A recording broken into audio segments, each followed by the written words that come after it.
In today's lecture, we will discuss about different classifications of proteins.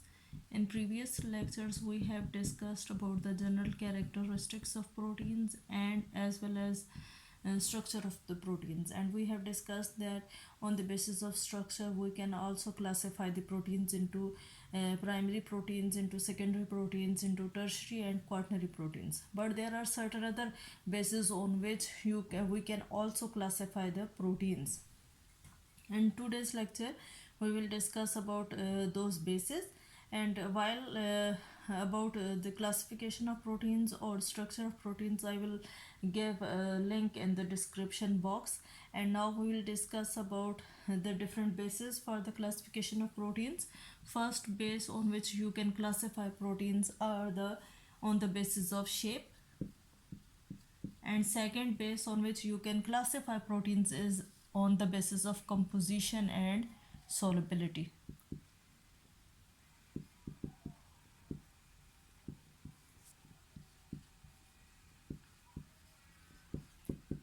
We will discuss all these two one by one. First we will discuss on the basis of shape. There are two categories on the basis of shape in which you can classify the proteins. First is the globular protein.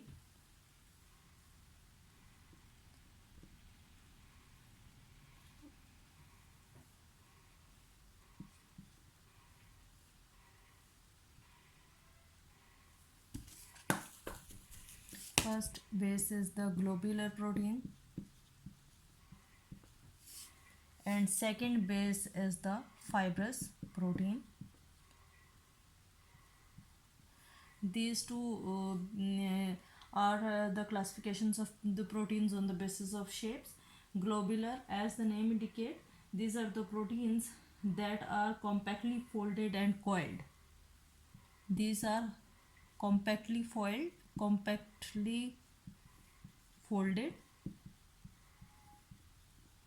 and these are also coiled, and they also possess spherical or oval shape. As the name indicates that these are globular, so they basically have a spherical or oval shape.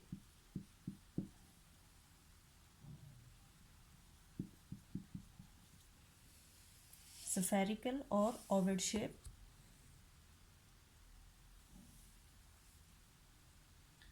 And they are usually soluble in water.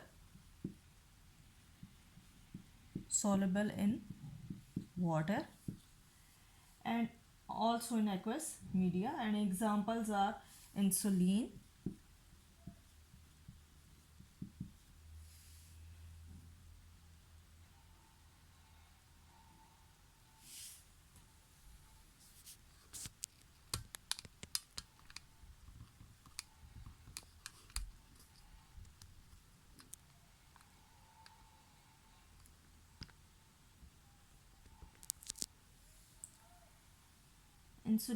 keratin and elastin, etc. While fibrous proteins are the proteins that resemble long ribbon-like or fiber-like shape. As the name indicates, these are like fibers, or these are like ribbons in shape, and they are mostly found in animals. These are not soluble in water.